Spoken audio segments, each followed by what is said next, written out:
আসসালামু আলাইকুম। আশা করি আপনারা সবাই ভালো আছেন। আজকে দুপুর ৩টার দিকে আমি মাঠে আসছি, দেখছি আমার পাশ দিয়ে একটা সাপ চলে যাচ্ছে জোরে জোরে, কুলিম সাপ। আমার সাড়া পেয়ে ফোনা করে আছে। আমি পাশেই লাঠি ছিল, আমি তাকে একটা বাড়ি মারলাম, সে মারা গেল। এবং আমি যদি না দেখতাম তাহলে হয়তো আমার অনেক বড় একটা ক্ষতি হতে পারতো।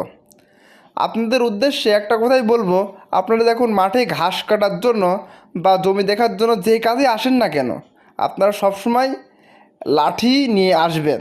তার কারণ মাঠে অনেক সাপ কোথায় কেমন আছে জানা অজানা বলা তো যায় না, বলা মুশকিল। আমার কাছে যদি তার লাঠি না থাকতো আমি কখনোই মারতে পারতাম না। তার জন্য আপনারা লাঠি আনবেন এবং সাবধানতার সাথে মাঠে আসবেন। এটা আপনাদের উদ্দেশ্যে বলবো, খুব সাবধান।